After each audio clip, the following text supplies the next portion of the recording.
Bum bum bum bum bum bum bum bum bum bum bum bum. In lieu of a recording of our music today, Patrick Richwood is giving it to us live. In the face right now. Now I'm fading. The Working Actor NYC. That's Patrick Richwood. It's Benjamin Howes. And Patrick is being a live music today because StreamYard is being recalcitrant and won't let me scroll down the media assets so that I can. Recalcitrant. I hope viewers pick that up. That's a $20 word coming out of a $5 mouth. My college education paid for a lot. College? What's that? Oh, Lord. Hi, Pookie Poops. Happy birthday, America. Yeah, right. Exactly. Happy birthday. Let's celebrate being American by eating tacos and German food. Happy birthday, America. You're 3. You're 3? What happened to the other? Kind of feels that way, doesn't it? Growing pains. No, yeah, America feels like it's about 13 right now. It feels like a 13-year-old boy. Yeah, a 13-year-old white boy in a playground. I don't know. Kind of, yeah. Hey, listen, we have a super interesting set of topics and comments to lined up.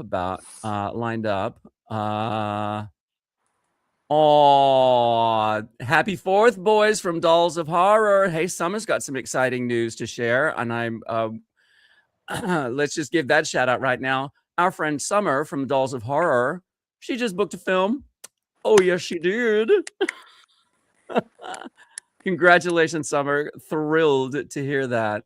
Brava, diva. Brava. I love it when our friends in the community get their props and get their due.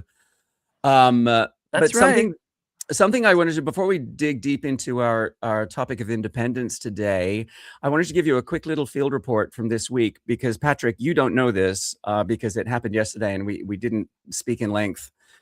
There is a casting director in New York City called Paul Hart, who, Patrick, I know you're a fan of. He's just so super sweet. He's been a huge champion of mine for over 20 years. I mean, we met because the MTA went on strike. And I showed up to an EPA. He was an associate casting director on a Broadway play. And I was like, I'm going to go to that EPA, which, the totally general auditions.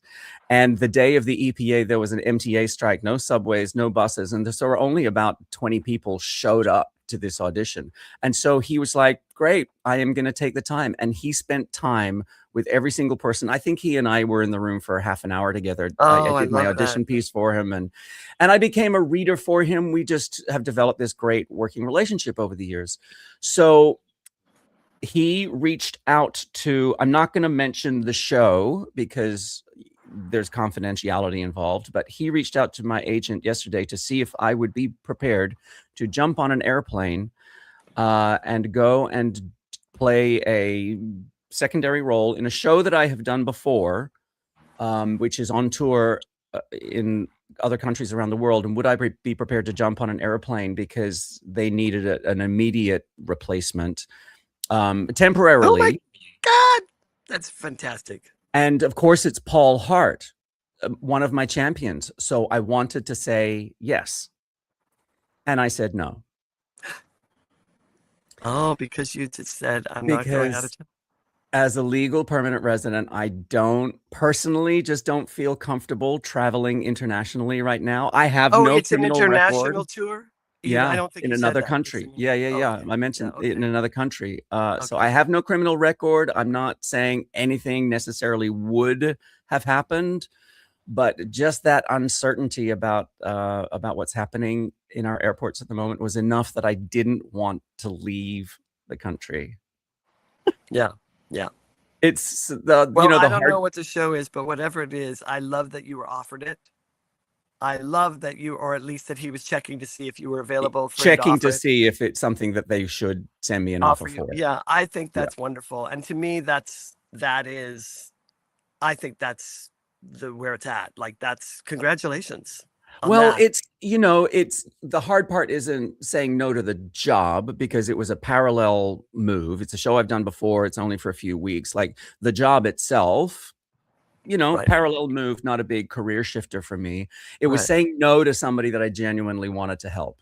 Right. Yeah, of course. Yeah. This was an emergency situation for this casting It director. would And I feel so good to be able to like be the hero for a moment for your friend, sure, for this absolutely. colleague that you feel. Yeah, I get it. Totally get it. Yeah, absolutely. Paul was the one who cast you in the show that we met. Anything goes. Good time. That's right. That's right. Paul does all of the Happy casting 4th. for Happy 4th of July from Nevaeh, NT123. Happy 4th. I'm not sure what. Is that how you say that? I'm not sure. Peter. Don't know. I'm not sure what this one means. What happened in 1984? I mean, 1984 was one of my glory years. I will say that. But 1776, 1984. not sure. That's unless maybe they're referencing Are you referencing the novel, the scary novel? Maybe. Oh yeah, maybe. Yeah, that could well be come true. Yeah. But anyway, sort of what that story about Paul Hart and the parallel move and having the control and ownership of my career enough to be able to say no to a potential offer made me realize. I mean, today's episode is all about independence and whether or not you're waiting for permission. Sometimes independence isn't about saying yes.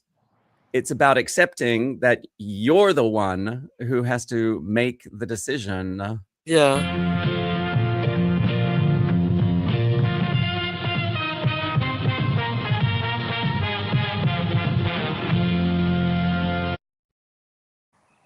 So stupid. So much. It makes me so stupid. It's all right. It gave me a chance to text Paul Hart to let him know that I'm available for the role that you took. Fair enough, as you should be. It's our feature presentation. It's a feature presentation. We're talking about independence because I don't know if you know, but today is called Independence Day, also known as Happy Birthday, America, also known as 4th of July. And today, that independence, I think, doesn't mean you have to do everything yourself. It's about being clear about what belongs to you, what belongs to your team, what belongs to nobody, like getting clear about. And so in one of our social media posties, I had asked people what they wish they had more control over in their careers. And I wanted to start with this one. Adair Whalen said, just one. Go on, you say it, Patrick. If I could have more control over getting auditions and scheduling them in bulk, oh yeah, that would be fantastic. A dream, it says. Yeah. Adair Whalen, that's a great one because I wouldn't have even thought of that. But that's what we're trying to encourage here is like, go ahead and think outside think big. Like, don't think inside of, well, these are the rules that I'm allowed to, inside. You're thinking outside the box. Like, yeah, that would be phenomenal. That would really improve my life. It just brings up that super interesting question of, so is the process of getting auditions, does that belong to you or does that belong to your agent? And it's a combo platter, right? It's partly yours. It's partly yours. Because if we're talking about what I did for 7 years in New York City before I got an agent, getting auditions was entirely my responsibility. I had complete sort of control, ownership, and independence when it came to getting auditions, because if I didn't do it, nobody else is going to do it for me. Yeah. But that did shift, obviously, when I got an agent. But I still self-submit on Actors Access. I mean, there are still these opportunities. I think you bring up a good point too, Benjamin, which is I was sort of circling this idea when I was thinking about today's topic, but I didn't quite hit on it, which is that I was more, in many ways, I was more independent before I had representation. When I was just a starving actor with all my other starving actor friends, and we'd get up every morning and we would wait in line outside the Equity Building at in New York, so that when it Yeah, on opened, we could 46th get our Street. Yeah. number for our That's various open call things. yeah, And then we would go and have breakfast for $4, and then we would get showered and everything. We'd go back at noon or whenever our number was called, and right.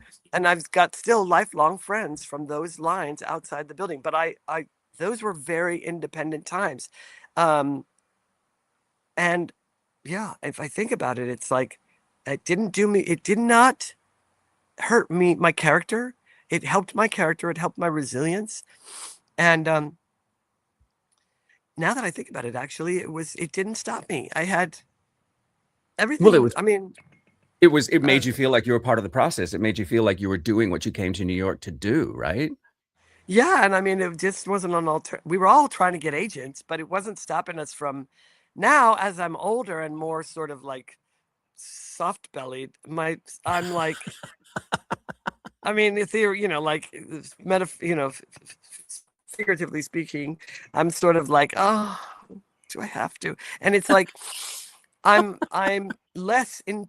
I have been, and this is me copying to it because the topic of this episode made me think. I've been far less independent minded than I used to be, and that always was a help for me. It always was like, Right. what can I do? There wasn't an alternative. Like, well, what should somebody else be doing? I didn't have that. You know what I mean? Right. And that can really stop you up. What should somebody else be doing? How come somebody else isn't blah blah blah XYZ? How come all these factors outside of me aren't helping? Well, what that's life. How come the world isn't conspiring to make you How come happy? the world isn't helping me and doing it on my schedule? But so it brings up an interesting point, though, because yes, I was certainly guilty. Like, like I say, it took me 7 years to get an agent in New York City, and for that time, I was entirely responsible for getting auditions. And then once I got an agent, I outsourced that responsibility. But it didn't take away my responsibility for keeping my materials in top shape, identifying where I fit into the market, maintaining relationships with the jobs and the people that I worked with, making sure that I was going to auditions and staying visible, keeping my training up and running. Like all of these things still were over here with me. Like even when you have an agent, there are still things that are over here with you, right? Yeah, very much. And being independent of whether you have reps or not, having an independent spirit, I think is what opens the door energetically for things to move and be, for creation to happen. I really do. Because I was thinking, yeah, say more about that. Booked my first production contract, Broadway production, national tour, without an agent. Booked my first commercial without an agent. Got my SAG card, got my equity card. Booked a TV series regular network TV series without an agent. Right. Booked everything I could, along the way. Booked my first movie without an agent. Oh, really? My first, second, and third movies without an agent. Yeah. Right. I mean, I'm trying to think all the things you're supposed to not be able to do with that. I didn't know any better. And I think that's because I had a spirit of independence, or self-sufficiency, if you will, that I think I tie closely with independence. I feel like self-sufficiency, and I want to say more later about the acting aspect of it as what it is to be a self-sufficient actor, because I've thought about that too. But yeah, I think that being in that, having that sort of headspace of I'm the driver of the car. It's up to me. Right. Ultimately, I'm the head of the fish. So let me take that and run with it. And that creates a space of, I think, that's charged with doors opening instead of So, closing. so then let's move on, because this is like sort of the next step of this. Chadley G mentioned there are so many catch-22s in this business. I don't have the training and the skill. Oh, sorry. I have I'm the reading that. training. I have the training and the skills and a unique look, but since I don't have an agent, getting access to the union episodics and bigger film projects is very difficult. I guess needing this middleman is not independence, but in order to build the resume, a rep would definitely help. So, this brings up the entire situation of, okay, so there are all of these inputs to your career, your training, your craft, your visibility, your relationships. There are all these things that are over here with you. And then there are certain things that are over there with an agent, like the things that you don't have control and where you don't have independence, where you don't have control. And, as Chadley G says, the big one there is having access to those higher level auditions because they're behind, a wall on Actors Access that only agents and managers have access to. Well, yes, you're right, Chadley G. It would be easy. It would help, right? But I also think, like, you listen to people like, I can't remember if it was Colascola or Charles Bush, one of them who was big in the downtown scene forever, and I'm just now conflating. I can't quite recall which one it was. Said they didn't have an agent and they proceeded through their career as if they never would, because they were so downtown and so fringe that they just proceeded as if they never would have an agent. That solved that problem for them. They weren't at conflict anymore. They just plowed ahead, consequently becoming the leader of this type of genre. Downtown independent. Yeah. But I dare say it may be that Colascola had the same point of view, maybe, but articulated differently. I don't know. But that thing of like, I'm fringe.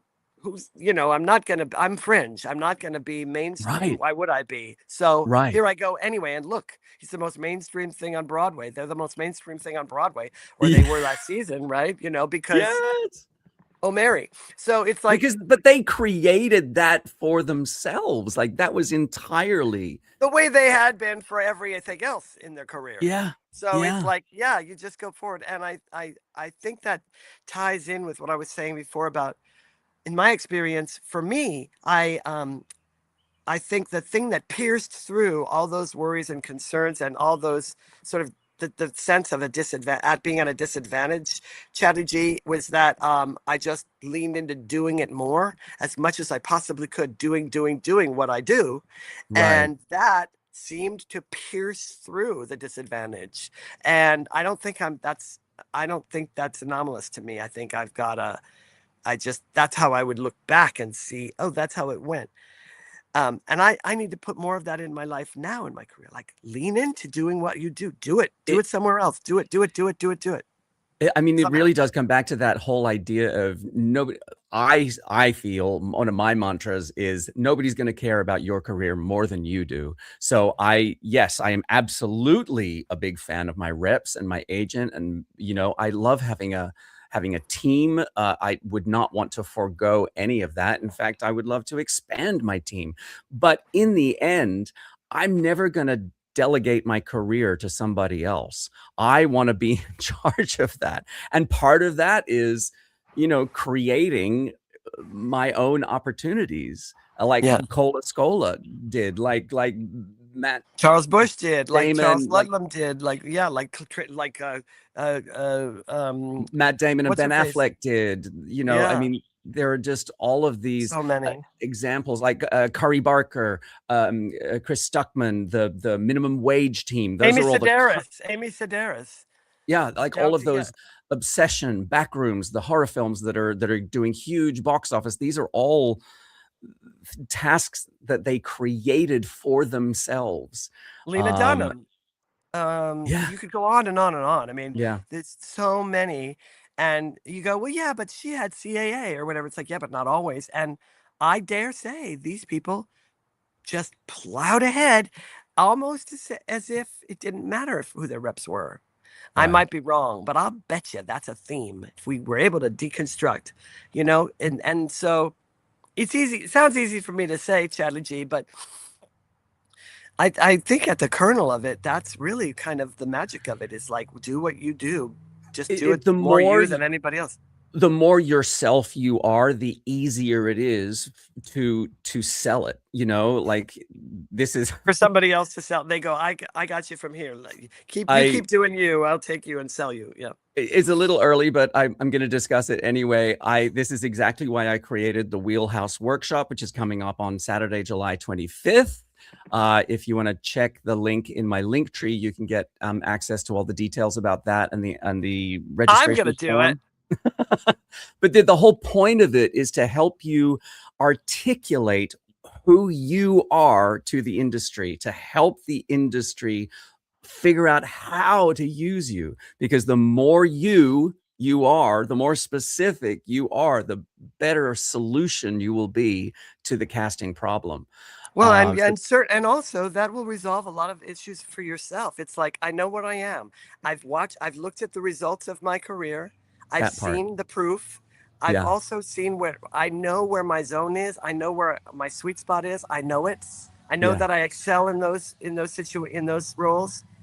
It gives you, I think motorcycle. Oh, I can't think hear it it. gives you. Oh, you can. By the way, I'm in this beautiful setting 'cause I'm upstate with my friends for the 4th. Isn't this pretty? Beautiful, gorgeous. Anyway, Nothing says happy that- birthday, America, like mosquitoes. Yeah. Yeah, and a red barn door. That's right. Which is really a nuclear silo. It just looks like a shed. Yeah. But yeah, I mean, all of that. look, just to sort of loop it back, look, for years, my agent generated almost all of my auditions, but that didn't mean that I wasn't responsible for the inputs that built the actor that my agents were selling, making sure that I was clear about who I was to the industry, making sure my materials were up to date, networking, staying visible, all of creating my own opportunities, making my representative's job easier by making sure that I was taking care of my responsibilities. That's an area that I fall down all the time in. Viewers, this is something Benjamin knows about me, but I'm always like getting overwhelmed by the logistical things. Yeah. The tools and the headshots thing, which one, and the wheelhouse stuff. All of this is stuff that I understand inside, but Intellectually.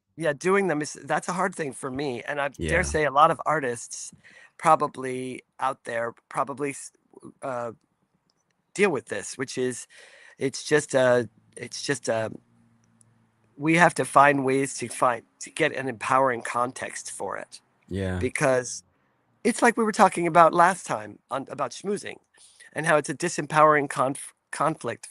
It's a disempowering context for so many people. Networking and being with people and building relationships, they think of it as schmoozing, and that's a disempowering context. It's the same thing with these kinds of things about being an independent-minded, self-sufficient actor who's at the bottom line is I'm driving this.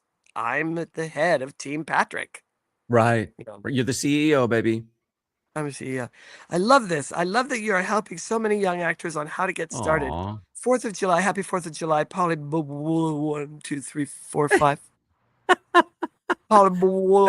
you, Boy BWW1245. Appreciate your support. Boy WWC. I couldn't read that. Yeah. So moving on to this is the other. Yeah, I mean, just to wrap up agents, I would say, please delegate the tasks. Don't delegate your career. Okay.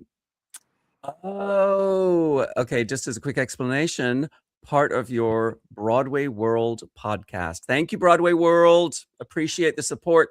And if you're over on TikTok, you can hit my link tree and hit that first link, and it'll bring you over to the YouTube.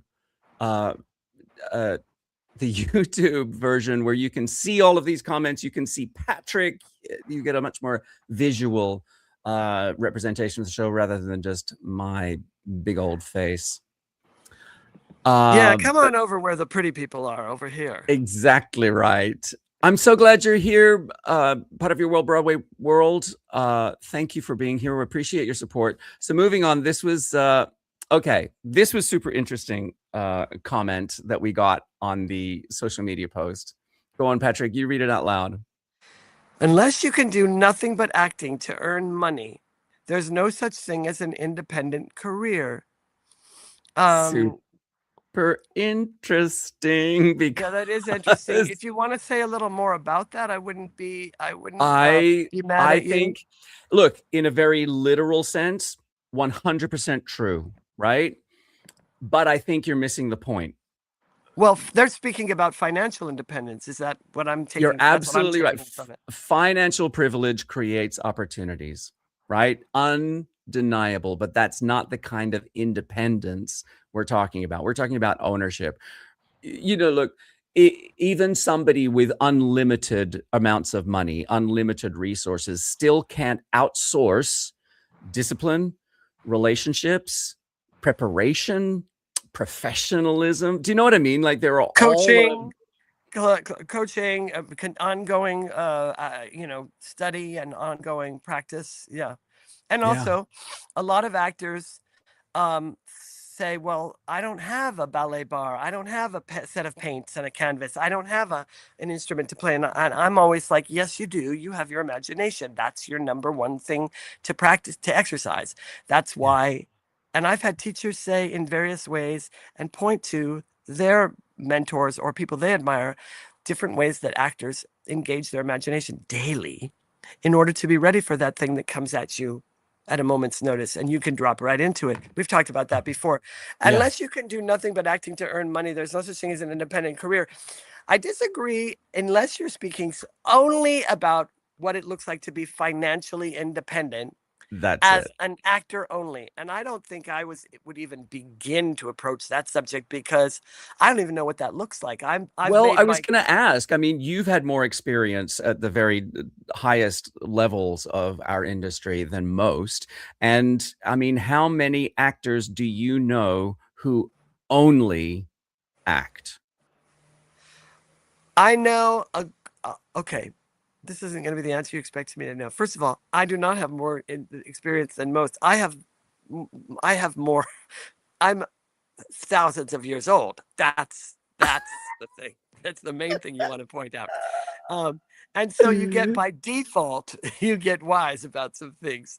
Knowledge is one thing. Wisdom, that I think just comes over like centuries. Anyway, I know a lot of people who only make their living as an actor. I also know a lot of people who have never been able to make their living only as an actor. In between, there's people like me. I've made my living as an actor.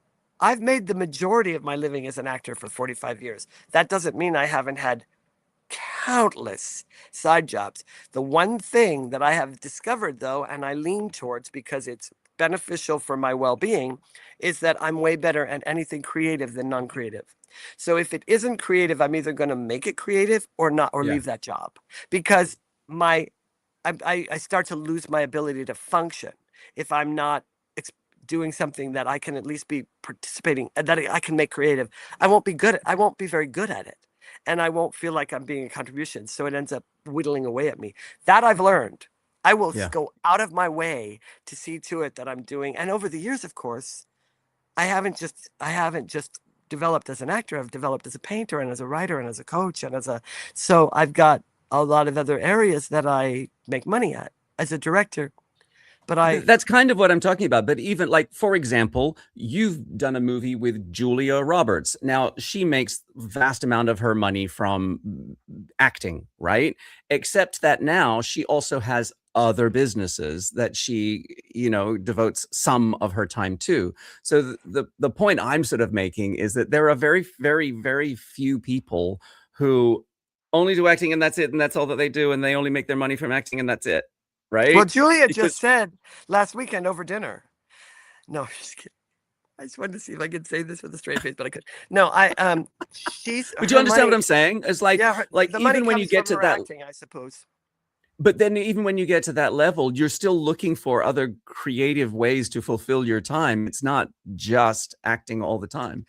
Yeah, but I think we're slipping off the subject. I think the real subject is how do you, if you're that this person has said to themselves, like a lot of us do, well, if I'm not this, I must just be, it's just too hard, or it's not, I can't, it'll never be independence. And I'm thinking, and my take on it is there's different kinds of independence. And as you said, Benjamin, we're talking about a different kind of independence than financial independence. Like financial freedom from acting is most definitely the rare, is most definitely the small It's the percentage. It's a tiny 1% of percentage. SAG. It's 1% Or of SAG. or equity or even non-union. There's loads of non-union people who make a lot of money at non-union work. Lots of them. Yeah. But they're still the tiny percentage because most it's just that's just the way it is. It's a finite number of job opportunities and there's a million of us. But Yeah. I really do believe that it's worth re-examining that thing that who was that said that?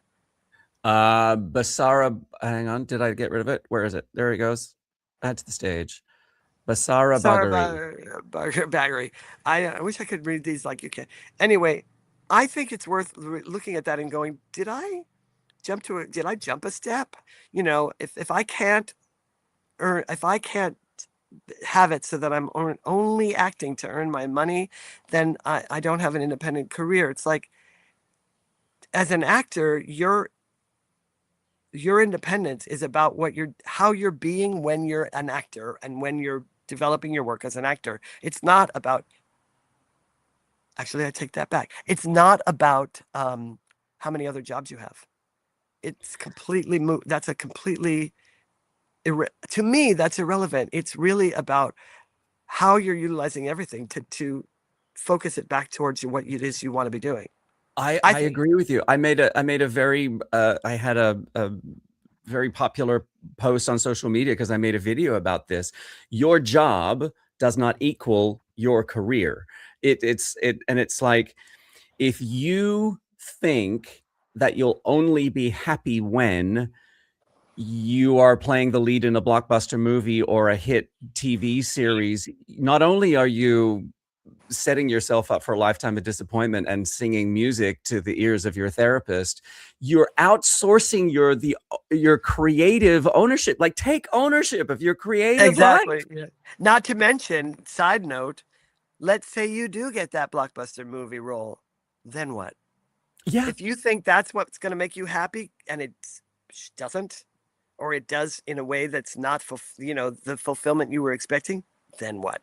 It's a bad investment. And then It's a bad investment. You, like, okay, so you book that movie, but then what? Now you're suddenly in a competition of like, well, now I've got to book the next one. And what if it doesn't?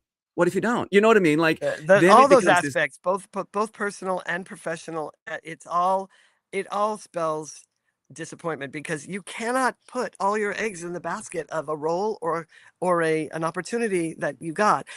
We all want to. We're tempted to. I can't even count how many years I thought, once I've been on Broadway Right. and done that thing, it's off to the races, because that's where I Right. belong, and that's what it's Right. going to be. My career's completely looked completely different than I Than you absolutely imagined. expected it to look when I was 17 or Yeah. 18. Yeah. Absolutely. P.S. I never ever, and I don't think well, maybe kids do now, but when I was a kid, which was like, when me and Moses were in the same class in prep school, um, I remember when Methuselah graduated to long pants. Anyway, I feel like I never ever thought in terms of career. It didn't even occur to me that a career was involved. I was like, I want to act. How am I getting on Broadway? Like, I want to go to New York. I want to be with the people. I want to be with the Right. tribe. I want to act. And never dreamed I'd be pulled to LA to do film and TV. Never dreamed of it. I did Yeah. not pursue it. And then, and I know that sounds like, oh, good for you. You didn't pursue it. It just came. But and it wasn't like that. I still suffered. Well, I in a still way, was it's kind of the angsty world about. that you came from. So you were, well, not that you came from, it's just that your family was involved in that industry. And so I think you were looking for a different. I was in that. In one sense, you're very right. No, none of them were actors except because it Right. wasn't that. It was that it was, and that they were super instrumental in the support and even introductions. There's absolutely no doubt about that. I met Gary Marshall through my sister Blair, who worked in his office, Right. and through another family friend who went to college with him. He was getting bombarded with Patrick from two, an Getting old friend. Patrick from all angles. Yeah, and so finally we're like, all right, I'll meet the guy. I'll tell him. We'll have a meeting, and then I took over. Right, I wasn't thinking about a career. I was just thinking about. I was just being saying yes. I wanted to work. I wanted to Right. work. Right. That's really what. So career mindedness might be the death of us in a way, because it's like career. Okay, fine, but in the meantime, what about the actual work? I want The to. craft, the doing the work, the having that's the Yeah. fun part. That's the fun Well, it's the part. fun part, and ironically, it's what leads to more. Yeah. I think. Yeah. We're going to I talk think. about actor independence, which I was sort of interested. Does that I'm getting hit on TikTok, just so I'm a little distracted because I'm getting hit on TikTok. But you What are they mentioned saying? What are they saying? You're hot. you're I so like your handsome. Smile mustache. more. Don't hide that beautiful smile of yours.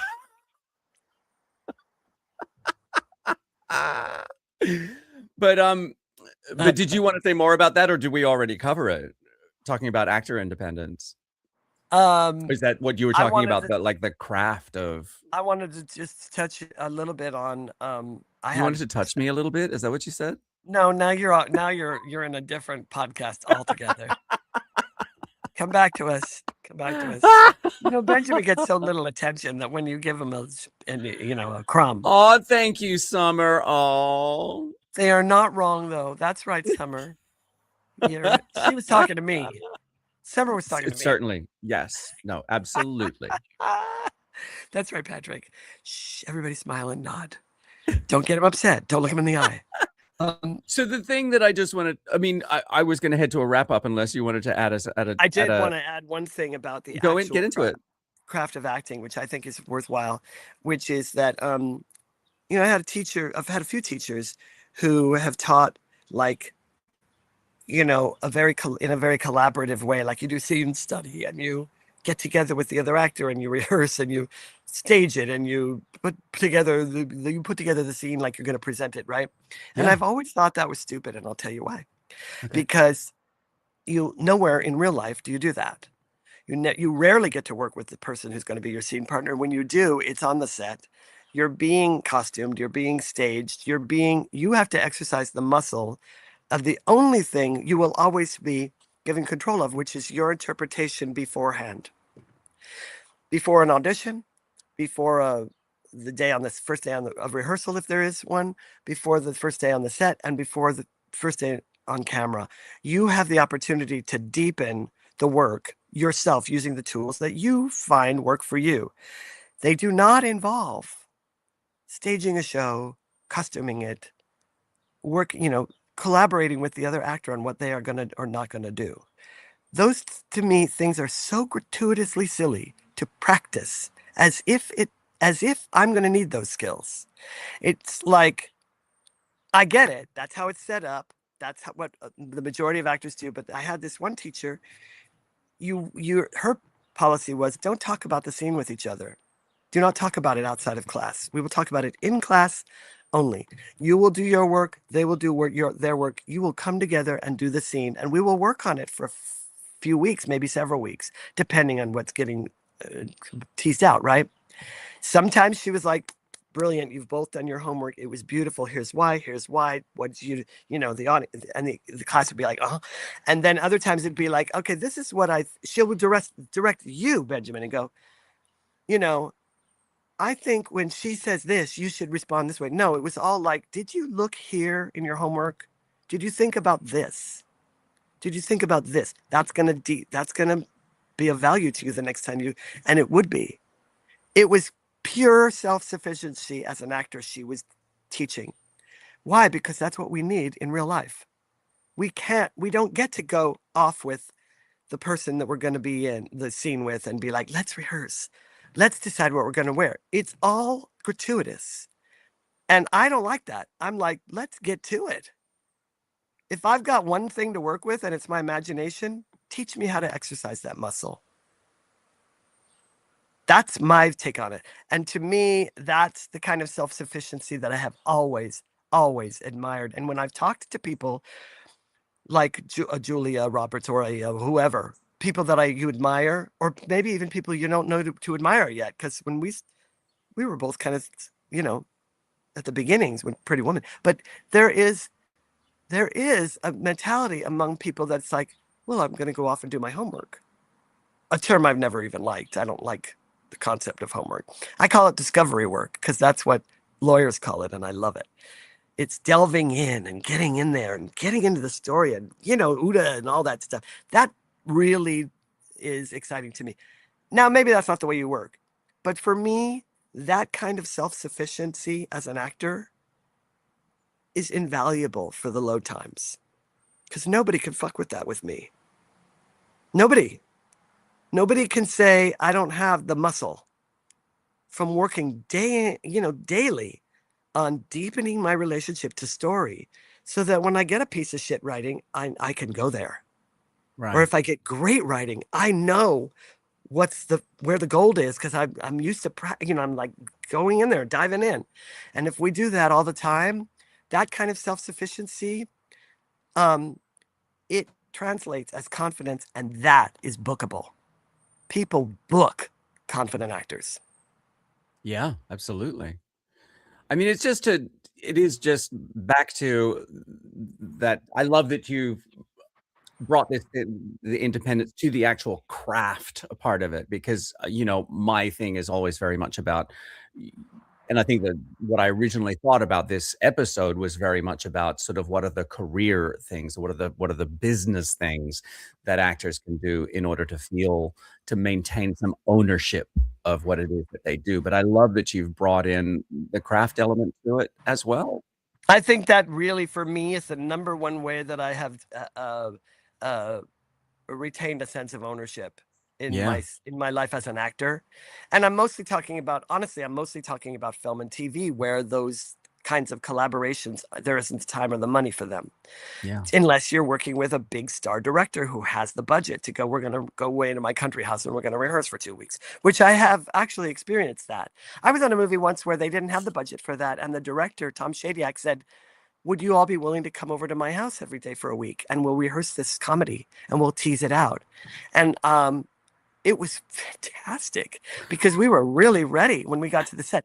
I love collaboration. That's why I love the theater. Yeah. But even then, if I've done my homework, my discovery work before the first day of rehearsal, I'm going to be bringing so much more to the sandbox when it's time to collaborate and play. Yeah. So it's still that independent sense of like self-sufficient. Doesn't mean you have to do it in a vacuum. It just means you know how to do it in a vacuum. Yeah.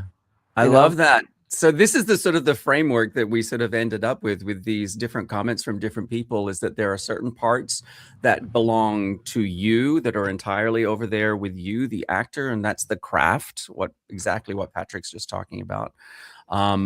Your visibility, your relationships, your infrastructure, those are the things that your mindset, those are the things that are over here with you. And then there's the collaboration that you have with your agent and your manager, to, the submissions, the negotiations, the audition, part of the audition process. And then there are things that don't belong to either of you that you cannot be independent.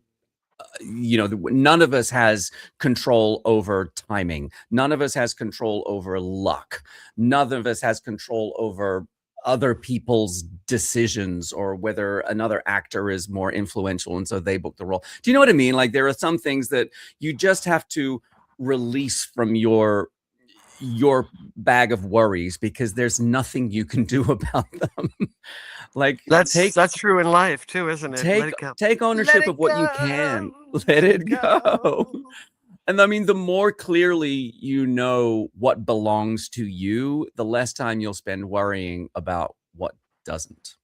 They cannot take. There's some things they cannot take away from you ever. Nor can the business, capital B, or your career's plans being thwarted or anything else. There's some things they cannot take away from us as actors. Yeah. And the number one thing is our authenticity, or the number three things I think are our authenticity, our willingness to play, and our imagination. That's imagination. And our self-sufficiency. Yeah. Independence. Yeah. Independency. Happy birthday, Merca. Thanks for joining us for the Working Actor NYC Podcast. Thanks for joining us, you birthday, guys. Merca. And I'd love to hear feedback, follow-up comments about that thing about independence and, independent career without making. I would love follow up with us, because this doesn't have to end just because we're ending the, you know what I mean? Yeah. Let's continue the conversation going. You can find us over on all the social media channels at The Working Actor NYC.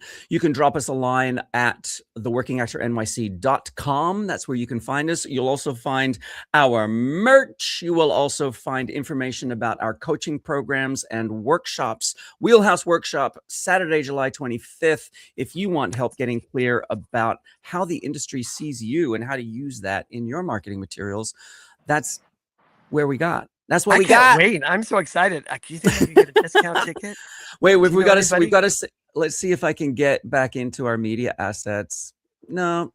Oh, it's almost there. Oh, there it is. I found our music. Is the guy on TikTok telling you have a hot media asset?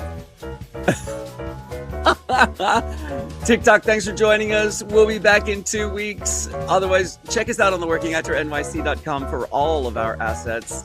We'll see you then.